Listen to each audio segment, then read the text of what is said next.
Bore की जागीरी थी, ठीक है ना। तो कल अपन ने पढ़ा था कि पृथ्वीराज चौहान तरती के पुत्र कौन थे? गोविंदराज। 1192 में पृथ्वीराज चौहान तरती की क्या हुई थी? हार। तो 92 से 94 तक किसका अधिकार रहा? गोविंदराज का। बोलो किसका? कल पढ़ाया था मैंने कि गौरी ने पृथ्वीराज चौहान के बाद में यहाँ का शासक कार्यभार किसको सौंपा? गोविंदराज को। फिर 1194 में कुतुबुद्दीन ऐबक अजमेर पर अधिकार कर लिया और ऐबक की सहायता से, ऐबक के कहने पर रणथंभौर की जागीरी किसको मिली? गोविंदराज चौहान को। बोलो किसको? तो कॉपी और पेन बिल्कुल बंद कर दो। अब पढ़ेंगे रणथंभौर। क्या पढ़ेंगे? अजमेर वाला किस्सा खत्म, सांबर वाला किस्सा खत्म, ठीक है ना। स्टार्टिंग में पढ़ाया था कि सबसे पहले सांबर, सांबर से एक टुकड़ी कहाँ निकली? अजमेर। तो अजमेर वालों का इतिहास हमने कंप्लीट कर लिया। अब अजमेर से एक टुकड़ी कहाँ जा रही है? रणथंभौर में। कहाँ जा रही है? तो रणथंभौर का इतिहास पढ़ेंगे, ठीक है ना। कॉपी और पेन बंद कर दो, कमर सीधी करो और सीधे बैठ जाओ। अब देखो रणथंभौर का इतिहास। रणथंभौर कहाँ पड़ता है? सवाई। तो अपन बात करेंगे कि 1194 ईस्वी में कुतुबुद्दीन ऐबक की, बोलो किसकी? कुतुबुद्दीन ऐबक की सहायता से गोविंदराज चौहान ने, बोलो किसने? गोविंदराज चौहान ने रणथंभौर में, बोलो कहाँ पर है? रणथंभौर में चौहान वंश की, कौन से वंश की? चौहान वंश की क्या कर दी? स्थापना की। बोलो क्या कर दी? किसकी सहायता से की? कुतुबुद्दीन ऐबक की सहायता से की। किसने की? यानी कि रणथंभौर के चौहानों का संस्थापक कौन हो गया? गोविंदराज। बोलो कौन हो गया? गोविंदराज को आप संस्थापक भी कह सकते हो और इसे आप आदि पुरुष भी कह सकते हो। क्या कह सकते हो? या आप इसको कह सकते हो मूल पुरुष। क्या कहोगे? यानी रणथंभौर के चौहानों के संस्थापक कौन हो गए? गोविंदराज। कब की बात है? 1194 ईस्वी में। ये किसके पुत्र थे? पृथ्वीराज चौहान तरती के। बोलो किसके? कोई दिक्कत है? यहाँ अजमेर से चलकर ये लोग रणथंभौर में आ गए। रणथंभौर में स्थापना किसने कर दी? गोविंदराज चौहान ने। बोलो किसने? इस रणथंभौर का सबसे प्रसिद्ध शासक कौन हुआ? यानी रणथंभौर के चौहानों के इतिहास में प्रसिद्ध शासक की यदि अपन बात करें तो प्रसिद्ध शासक कौन हुआ? हमीरदेव। बोलो क्या नाम था? हमीरदेव चौहान। हमीरदेव चौहान। इनका शासन काल था बेटा 1282 ईस्वी से लेकर के 1301 ईस्वी तक। किसका शासन काल था? हमीरदेव चौहान का। ये जो हमीरदेव चौहान थे, इनके पिता कौन थे? इनके पिता था बेटा, किताबों में आपको जैत्र सिंह भी मिलेगा। क्या मिलेगा? जैत्र सिंह। या किताबों में आपको जय सिंह भी मिल सकता है। क्या मिलेगा? जय सिंह या जैत्र सिंह चौहान। इन्होंने रणथंभौर पर क्या किया? शासन। कितने वर्षों तक? 32 वर्षों तक। कितने वर्षों तक? 32 वर्षों तक इन्होंने शासन किया। और इस शासन की यादों को ताजा बनाए रखने के लिए हमीरदेव चौहान ने अपने पिता के शासनों की यादों को ताजा रखने के लिए 32 खंभों की, कितने खंभों की? 32 खंभों की क्या बनाई? छतरी बनाई। बोलो क्या बनाई? इसी छतरी को न्याय की छतरी भी कहा जाता है। कौन सी छतरी? बताइए, न्याय की छतरी या 32 खंभों की छतरी कौन से दुर्ग में है? रणथंभौर दुर्ग में। बनवाई किसने? किसके शासन की यादों को?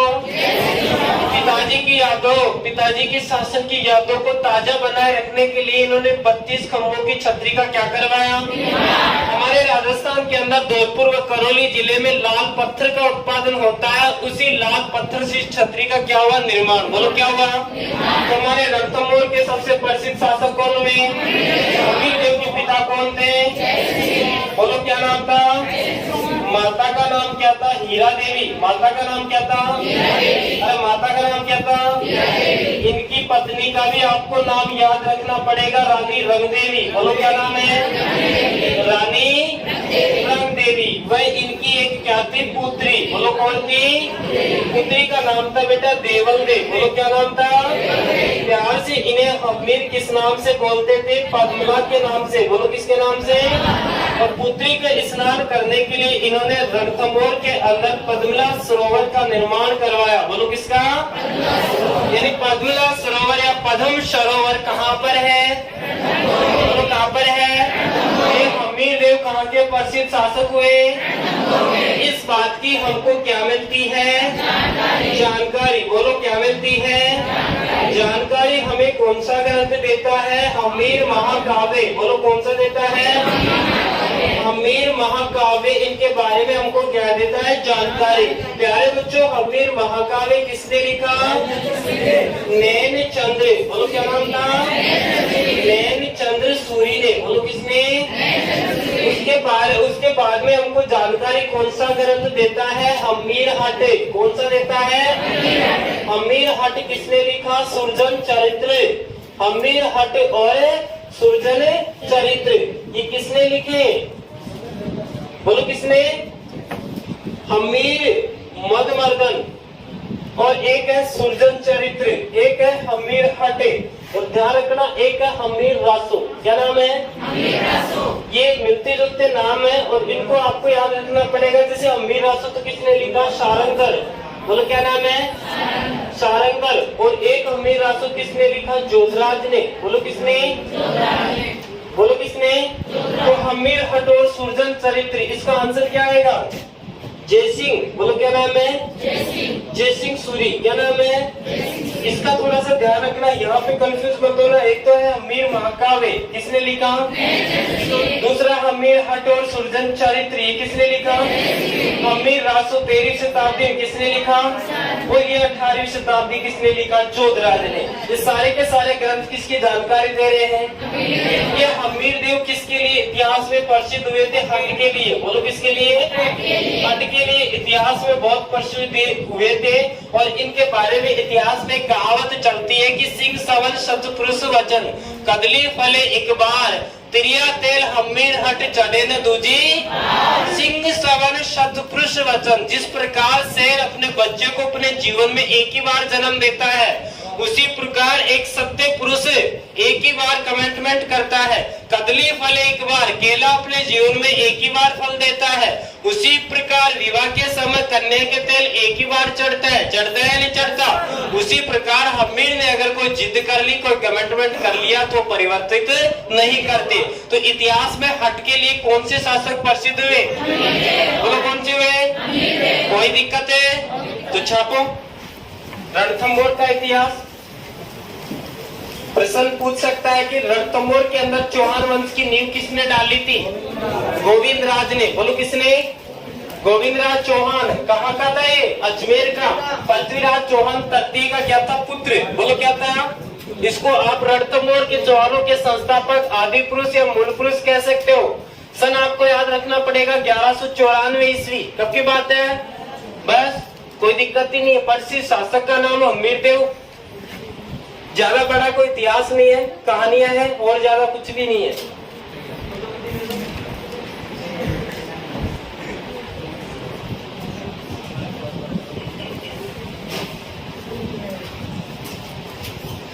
छोटी छोटी चीजें तो आपको याद रखनी ही पड़ेगी, ठीक है ना? छाप लिए क्या? ओके।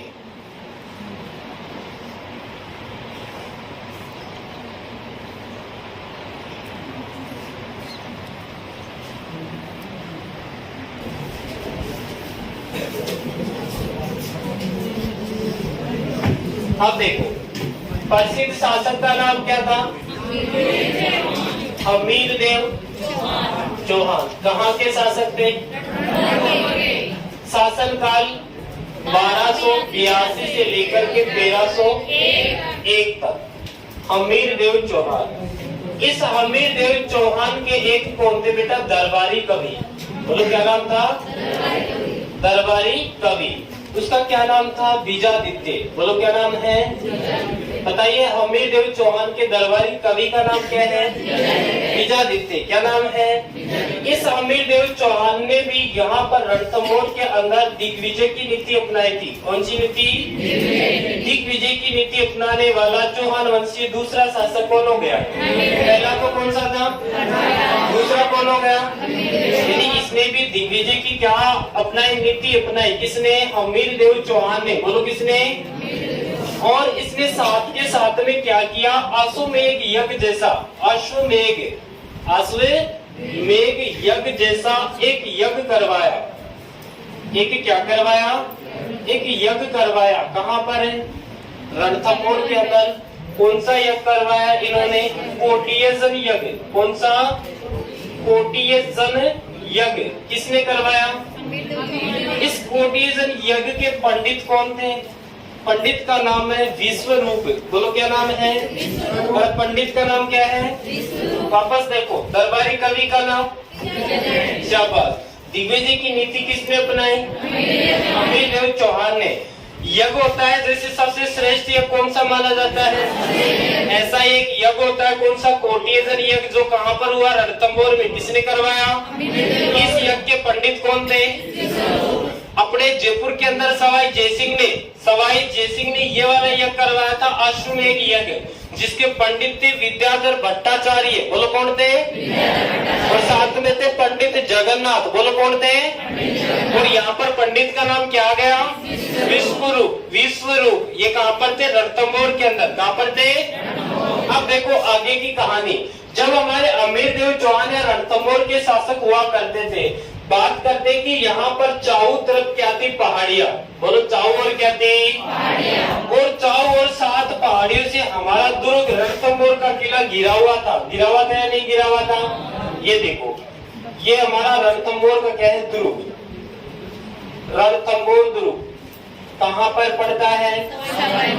सवाई माधोपुर के अंदर। सवाई माधोपुर के अंदर। चारों ओर से कितनी पहाड़ियों से? 7 पहाड़ियों से घिरा हुआ है। 7 पहाड़ियों से घिरा हुआ है, अर्थात दूर से देखने पर दिखाई नहीं देता है। इसीलिए इतिहासकार अबुल फजल ने कहा। बोलो किसने कहा? अबुल फजल ने कहा कि राजस्थान के, बोलो किसके? राजस्थान के सभी दुर्ग कैसे हैं? सभी दुर्ग कैसे हैं? नंगे हैं। परंतु हमारा रणथंभौर का दुर्ग कैसा है? परंतु कैसा है? बख्तर बंद है। बख्तर अर्थात दूर से दिखाई नहीं देता है। ये बात किसने बोली? अबुल फजल ने। अबुल फजल ने फारसी भाषा में कौन सा ग्रंथ लिखा था? आईने ए अकबरी या अकबरनामा। आईने ए अकबरी या, ये किसका दरबारी था? अकबर का। बोलो किसका? किसी ने कहा कि राजस्थान के सभी दुर्ग कैसे हैं, परंतु ये दुर्ग कैसा है? अब देखो, ये जो रणथंभौर का किला है, इस रणथंभौर के किले को कहा जाता है चित्तौड़ दुर्ग का छोटा भाई। क्या बोलते हैं इसको? चित्तौड़ दुर्ग का क्या बोलते हैं बेटा? छोटा भाई। किसको बोलते हैं? इस रणथंभौर दुर्ग के अंदर जो चारों ओर 7 पहाड़ियां हैं, इन पहाड़ियों में से एक छोटी सी पहाड़ी पर एक दुर्ग और बना हुआ है, और इसी का नाम क्या है? झाय दुर्ग। कौन सा दुर्ग? इस झाय दुर्ग को वर्तमान में कहा जाता है श्रीपंथ। क्या बोलते हैं इसको? श्रीपंथ। श्रीपंथ का दूसरा नाम झाय दुर्ग। ये झाय दुर्ग की सबसे खास बात यह है कि जब भी इस दुर्ग में आक्रमण होता था, तो पहली बार तो इस दुर्ग के लोग इसकी सहायता करते थे। दूसरी बात, इस दुर्ग में प्रवेश करने के लिए पहले इस दुर्ग को जीतना होता था। इसलिए इसको कहा जाता है रणथंभौर दुर्ग की कुंजी। किस दुर्ग को कहा जाता है? जब हमीर देव यहाँ के शासक हुआ करते थे, उस समय झाय दुर्ग के शासक कौन थे? झाय दुर्ग के उस समय शासक थे गुरुदास सैनी। क्या नाम है? सैनी का जिक्र इतिहास में केवल झाय दुर्ग में होता है, बाकी राजस्थान के इतिहास में कहीं नहीं मिलता। ध्यान रखना, जब रणथंभौर के शासक कौन थे? उस समय झाय दुर्ग के शासक कौन थे? कोई दिक्कत है? झाय दुर्ग का दूसरा नाम बोलो, क्या नाम है? इसी का तीसरा नाम है नौशहर। इसी का तीसरा नाम क्या है? एनसीईआरटी कक्षा 9 राजस्थान सामान्य अध्ययन में तीनों नाम मिलते हैं। श्रीपंत भी मिलता है, 9 शहर भी मिलता है और इसी का नाम जयदुर्ग भी मिलता है। इसी का नाम क्या मिलता है? और उस समय यहाँ कौन रहते थे?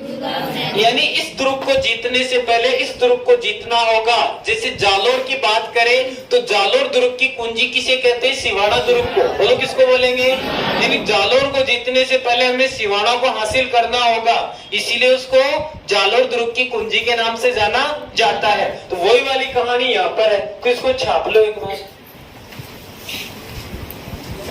अमीर देव चौहान दरबारी कवि का नाम याद रखना ही पड़ेगा। यहाँ पर किताबों में विजयादित्य मिल जाता है, बात एक ही है, ठीक है ना? ओके, जो टॉप लिस्ट के राजा हुआ करते हैं उनकी सारी चीजें, सारी डिटेल्स आपको आनी चाहिए।